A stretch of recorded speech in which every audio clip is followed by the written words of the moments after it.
He flew silently, struck swiftly, disappeared without a trace. For the men who saw him in the skies above the Eastern Front, it was already too late. They called him the Black Devil, a phantom in a Messerschmitt Bf 109. To the world, he would become known as Erich Hartmann, the deadliest fighter ace in the history of aerial warfare, with 352 confirmed kills to his name. But numbers alone do not tell the story. Behind the figure was a young man shaped by conflicting loyalties, a pilot who mastered survival in a war that had lost all sense. His biography is not just that of a soldier, it is a mirror to the century's darkest chapters. Born into a cultured, middle-class family in 1922, Hartmann was raised not on military barracks, but in music, medicine, and flight. His father, a physician, his mother, a pioneering female aviator. As a boy, he learned not only discipline, but perspective, a quality that would later distinguish him from many of his comrades. When World War II erupted, Hartmann was still a teenager. Like many of his generation, he joined the Luftwaffe not from ideological zeal, but from a sense of duty, and perhaps a youthful desire to fly. What followed was a trajectory no one could have predicted. Within 3 years, Hartmann became a legend. Within 10, he was a prisoner, and only decades later, a free man. This is not a story of glorification. It is a story of a man caught in the machinery of history. One who navigated that machinery with skill, doubt, resistance, and ultimately, survival. If you appreciate historically accurate, thoughtfully told stories, support this channel with a like, a subscription, and hit the bell icon. Your engagement helps us bring more forgotten voices of the past back into light. Erich Alfred Hartmann was born on April 19, 1922, in Weissach, in the Kingdom of Württemberg. Germany was still struggling in the aftermath of the First World War, politically fractured and economically destabilized.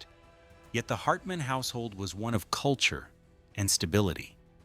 His mother, Elizabeth, was a trained pilot, an exceptional thing for a woman of her time. His father, Alfred, practiced medicine and had served as a military doctor in the Great War. In the early 1930s, the family relocated briefly to China for Alfred's work, returning to Germany in 1933. The same year, Adolf Hitler rose to power. It was a world on the verge of collapse, and Erich returned to it just in time to witness the full transformation of his homeland. Aviation remained central in the Hartmann family. Elizabeth gave flying lessons to support the household during the Depression, and young Erich joined a gliding club. It wasn't war that first pulled him into the sky. It was fascination. The freedom, the mechanics, the silence above the earth. He was 16 when he earned his glider license, and by the time he graduated from school, the Luftwaffe was expanding rapidly. In 1940, at 18 years old, Hartmann volunteered for military service. He trained first as a cadet and later as a fighter pilot, undergoing rigorous flight instruction at Verneuchen and Zerbst. By 1942, he was assigned to Jagdgeschwader 52, JG-52, a unit that would later become legendary for producing the top 3 scoring fighter aces in history. But Hartmann's early combat record was far from impressive. On his first mission, he broke formation, fired on a Soviet plane too early, and was nearly shot down himself. His commanding officer grounded him for a week. The lesson stayed with him. From then on, Hartmann developed a style of flying that prioritized patience, discipline, and cold calculation. His method was both daring and reserved. He refused to engage in chaotic dogfights. Instead, he crept close to his target, sometimes to within 30 meters, before firing a single, devastating burst. He likened the tactic to a hunter with a rifle, rather than a duelist with a sword. It earned him the nickname Booby, baby-faced, among comrades, but his precision was lethal. The Eastern Front was a brutal theater. Soviet pilots were often undertrained, under-equipped, and thrown into battle in waves. Hartmann, however, never underestimated them. He learned their tactics, studied their weaknesses, and adapted constantly. By late 1943, he was achieving up to 4 or 5 kills in a single day. But behind every aerial victory was the growing weight of death. Hartmann never reveled in destruction. In post-war interviews, he spoke of his duty, not his triumph. It was always about survival, he once said, to shoot or be shot down. In August 1944, Erich Hartmann was awarded the Knight's Cross of the Iron Cross with oak leaves, swords, and diamonds, the highest military honor in the Third Reich. At just 22 years old, he was the youngest recipient in history. The award came not with comfort, but with more exposure. Goebbels' propaganda ministry tried to turn him into a poster boy. Hartmann refused many photo ops and public speeches.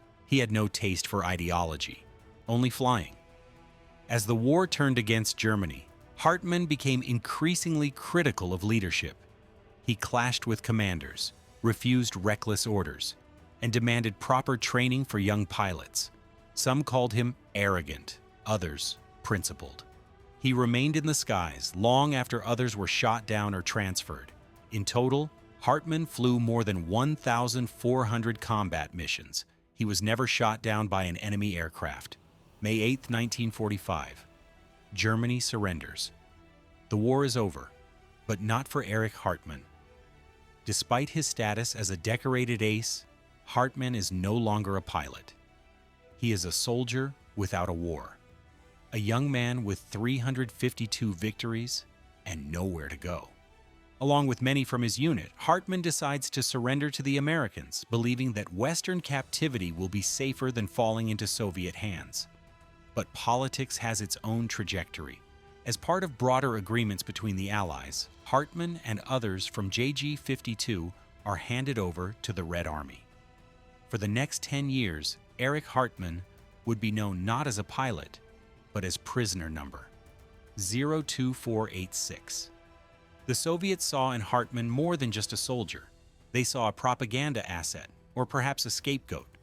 He was accused of war crimes, including deliberately attacking civilians and infrastructure, allegations Hartmann steadfastly denied, and for which no credible evidence was ever presented.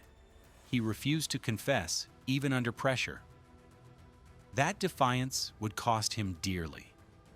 In 1949, after a show trial, Hartmann was sentenced to 25 years of hard labor.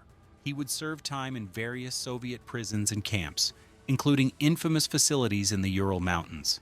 Conditions were brutal, food was scarce, disease rampant, physical labor relentless, but perhaps the hardest blow was the psychological one, being cut off from his country, his family, and the very identity he had built in the air. And yet, even in this, Hartmann resisted. Fellow inmates described him as quiet but unbroken. He formed friendships, helped organize modest cultural activities, and, when allowed, shared flying stories that lifted spirits. Outside the prison walls, the world was changing. Germany was divided. The Cold War was heating. And West Germany was building a new military, the Bundeswehr. In 1955, after intense negotiations and shifting East-West dynamics, Erich Hartmann was released as part of a broader repatriation effort. He returned home thinner, older, changed, but he was not forgotten. Only months after his return, Hartmann was offered a position in the newly reconstituted German Air Force. He accepted, driven by a desire not for glory, but to shape a more professional, less politicized military culture. But integration was not smooth. Hartmann openly criticized the Luftwaffe's adoption of the F-104 starfighter, calling it unsafe. His protests were not welcome in a bureaucracy that prized NATO alignment over caution. After several high-level disputes, Hartmann was quietly pushed into early retirement in 1970. For the rest of his life, he rarely spoke publicly. He lived with his wife Ursula, whom he had married in 1944, and worked occasionally as a flight instructor. In private circles, he was revered not just as an ace, but as a man who had endured, a survivor. Hartmann passed away in 1993 at the age of 71. His record still stands, 352 confirmed aerial victories. But his legacy is more complex.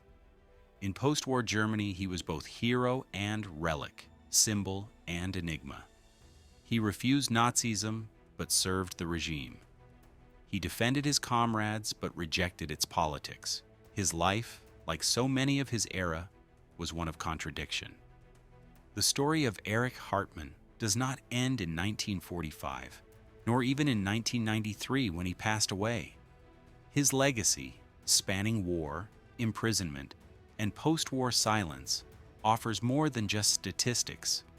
It offers a human lens on the complexities of duty, identity, and the cost of survival. Hartmann's 352 confirmed kills remain unmatched, but for many historians, the more remarkable number is 0. The number of times he allowed political ideology to eclipse his duty to fellow pilots. He joined the Luftwaffe not out of Nazi zeal, but because flying was his calling. His skill as a pilot was indisputable, his discipline legendary. Yet he rejected the party membership so many in his rank accepted as a formality. It cost him promotions, but he did not waver. This refusal to conform to military politics, to propaganda, to post-war rebranding, marked his life after the war as well. Hartmann rarely gave interviews. He wrote no memoirs. When asked about his wartime record, he deflected with humility or silence. For him, the numbers were not trophies, but burdens, memories of friends lost, of missions survived by inches, of choices made in the sky that others never came back from. He did not see himself as a hero. In fact, he often warned younger pilots not to romanticize war. In speeches to new Bundeswehr cadets, he stressed responsibility, precision, and above all, peace. A fighter pilot, he once said, must only fight when all else fails. And even then, with sorrow, not pride. This nuanced view is part of why his story resonates today. Hartmann stood at the center of one of history's most destructive wars, but he neither glorified it nor denied its horror. He was neither martyr nor monster, simply a man caught in the gears of global conflict, trying to fly straight through it. Philosophically, Hartmann's biography raises essential questions. What is honor in a dishonorable context? Can excellence be separated from the cause it serves? And what does it mean to carry the past when it refuses to let go? In an age of simplified narratives, his life reminds us of the value of complexity, that behind every uniform there is a person, that even in war, humanity flickers, in small acts of defiance, in moral choices made quietly, and in the lives shaped by what was done and what was endured. Erich Hartmann lived in a century that demanded impossible choices. He soared through the most destructive war in history, not as a symbol, not as a villain, but as a man trying to survive with skill, discipline, and conscience intact. His legacy is not found solely in numbers, but in the silence he kept after the guns fell quiet. He did not seek fame. He did not try to rewrite his past.